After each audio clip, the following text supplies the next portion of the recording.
नमस्कार दोस्तों, स्वागत है आप सभी का हिंदी नॉलेज हब में। मैं आपका दोस्त विराट कुमार।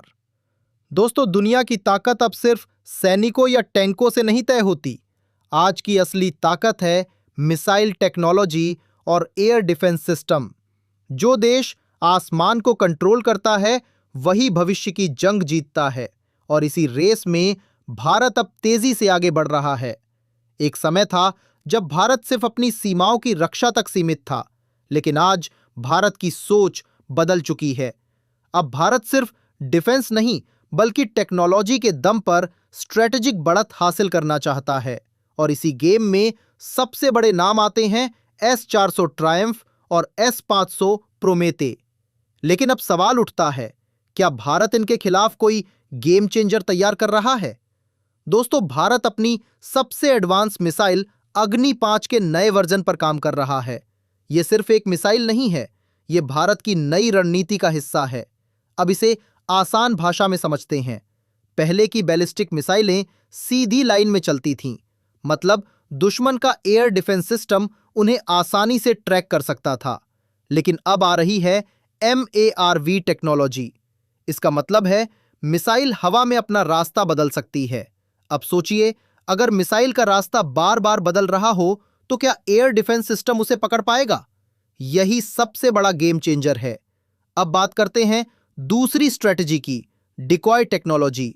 जब यह मिसाइल अपने टारगेट के पास पहुंचेगी तो यह सिर्फ एक वॉरहेड नहीं छोड़ेगी, बल्कि कई नकली टारगेट भी छोड़ेगी। अब दुश्मन का सिस्टम कंफ्यूज हो जाएगा कि असली कौन सा है।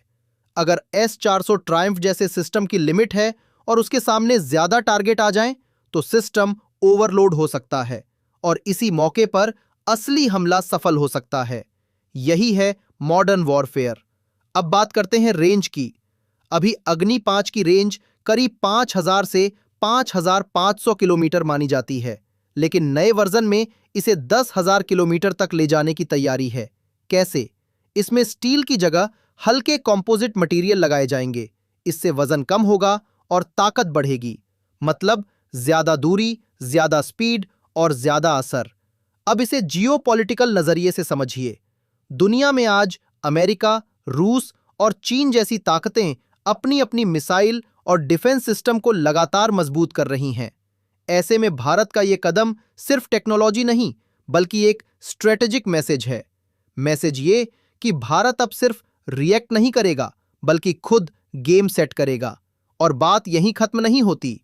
भारत इस टेक्नोलॉजी को अपनी पनडुब्बी से लॉन्च होने वाली मिसाइलों K-5 मिसाइल और K-6 मिसाइल में भी इस्तेमाल कर सकता है। इससे भारत की सेकंड स्ट्राइक कैपेबिलिटी और मजबूत होगी। मतलब अगर दुश्मन पहले हमला भी करे तो भारत जवाब देने में पूरी तरह सक्षम रहेगा। दोस्तों, सच्चाई यह है कि दुनिया एक नई हथियारों की दौर में है। हर नई मिसाइल के जवाब में नया एयर डिफेंस सिस्टम बनता है और हर डिफेंस सिस्टम के जवाब में और खतरनाक मिसाइल। लेकिन अब भारत इस दौर में पीछे नहीं है। अग्नि-5 का नया वर्जन आने वाले समय में युद्ध की रणनीति को पूरी तरह बदल सकता है। अब बड़ा सवाल यही है, क्या यह मिसाइल S-500 प्रोमेथे जैसे एडवांस सिस्टम को मात दे पाएगी? यह तो आने वाला समय बताएगा। लेकिन एक बात साफ है, भारत अब सिर्फ एक देश नहीं, बल्कि एक उभरती हुई टेक्नोलॉजी पावर बन चुका है। तो आप क्या सोचते हैं? क्या भारत की यह नई मिसाइल दुनिया का गेम बदल सकती है? अपनी राय कमेंट में जरूर बताइए। अगर आपको ऐसी ही आसान और सच्ची जानकारी चाहिए तो चैनल को सब्सक्राइब करें। आपका सपोर्ट ही हमें और बेहतर काम करने की ताकत देता है। धन्यवाद। मिलते हैं अगली वीडियो में।